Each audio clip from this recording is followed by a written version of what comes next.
Donald Trump is now the President of the United States of America. And controversy regarding the First Lady has already begun with the first dance. Cal, as an American, they say that they're already comparing Mrs. Trump, or Melania Trump as her name is, with Jackie Kennedy. Yes. Now, who in your opinion was more beautiful? Who in your opinion was less controversial? Because Jackie Kennedy went on to marry Aristotle Onassis after John Kennedy died. And who, in your opinion, would get more hits on YouTube today? Well, I think that people would agree objectively by the standards that are used to measure the beauty of models, for example, especially European models and Western models. It's a bit different in India.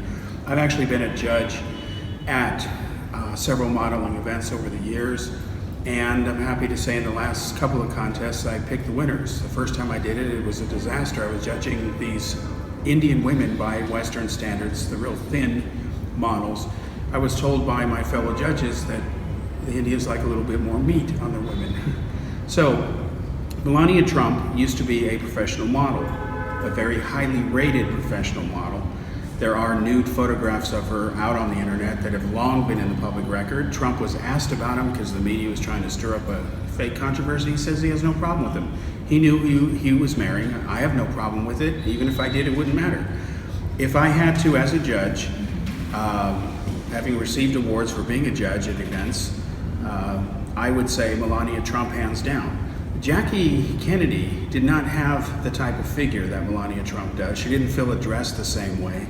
I can get into specifics like bust size, height, whatever. But having lived in Europe for 10 years, I can tell you that she is typical of a Slavic or Slavonic woman. She is from Slovenia. Jackie Kennedy, she married John Kennedy. Kennedy went after her because he was going to run for president, and the rule back then is you had to have a first family. So it was a bit of a political arranged marriage. Jackie Kennedy then left the United States after Robert Kennedy was killed. She was very close to Bob Kennedy. And she said, America's killing Kennedys. I can't stand, I'm going to leave. And she did. And then she married Onassis for financial security. It wasn't a love marriage. She put up with her husband's cheating when she was married to John Kennedy, kind of resigned herself to it.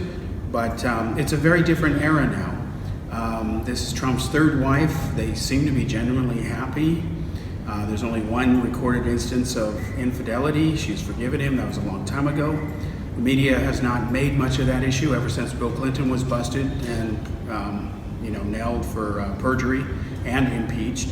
So, God bless both of them.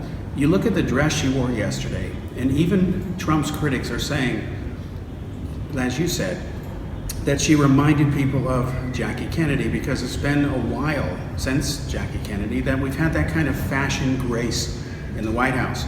Michelle Obama has received high marks for fashion. Hillary Clinton never did, and neither did George Bush's wife, except maybe on the conservative side. But Melania flaunts it, she has it, she shows it off. Nothing wrong with that. We live in a modern era, and many people are saying we have the best First Lady in the world now as far as attractiveness. It would be impossible for a politician to have a wife who posed in the nude, and in the Indian press would never forgive him. So what is the difference between the way the US press looks at it and the Indian press looks at this? Well, first of all, this was before they were married, okay? He was not a politician. They were, in fact, this was before they even knew each other. So for the Indians or anybody to judge anybody based on that, I'm sorry, they've got serious problems. They need to grow up and get with the times. There's nothing wrong with nudity. You're born naked. Unless somebody dies or dresses you, you're going to die naked. So it's natural. If you go to Europe, you see nude statues all the time. They're not pornographic. They date back thousands of years. I think the human body's beautiful.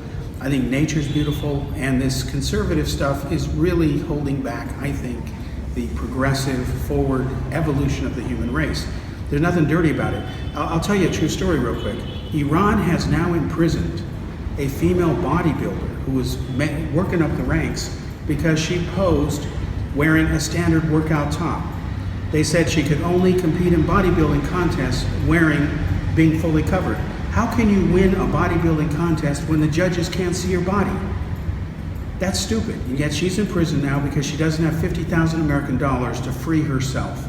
And God knows what they might be doing to her in there. Anyway, well, that's another issue, but if we are talking about changing mindsets out here,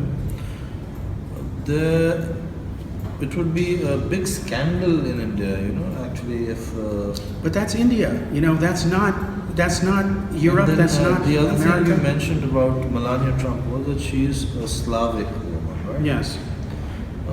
What is the difference between a Slavic person and an white American person? I don't understand. Can you Well, explain that? yeah, basically, she's from the Slavonic race. These are people who tend to be very white in skin. They tend to be thin genetically. They tend to have large foreheads. About 1/3 of the males from the Slavonic countries are bald genetically. I noticed that in the Czech Republic. I thought it was a fashion style until I found out that's just the way it is. Where the Germanic countries, west and north of the Slavonic countries include Russia as well. Look at Putin, he doesn't have a lot of hair. They tend to be more stocky and beefy. And then, of course, the British tend to be shorter in height and, of course, stocky and beefy. Americans are not a single race, so you can't pigeonhole any one thing. But Slovenian women, Slovak women, so-called Slavic women, they have won many, many beauty contests. And, I used to date a lot of them. I had a lot of girlfriends back in Europe, all very beautiful. And I can tell you that Czech women, Slovakian women, Russian women, Hungarian women, they're all considered to be among some of the most beautiful in the world, and they've got the trophies to prove it as far as winning these beauty contests. These people are basically East Europeans, right? Central and East, yeah. Yeah, that'd be East from Germany. Is there any Asian blood in them, like the Huns? It's known that the Huns came all the way to Hungary. No, in fact, their ancestry can be traced to the Celts. One of the reasons the Celts faded out of existence is they settled in the area now known as Poland and Czech Republic, loved the women there, settled down and said that's it, and blended in. So the Czechs love the Celts, they have a fascination for it, and when you go to even that country, if the Czech Republic, you can see ruins that date back to the Celtic times, but they blended in, and that created the modern day Slavs, to the best of my knowledge. Thank you, Ken. Thank you.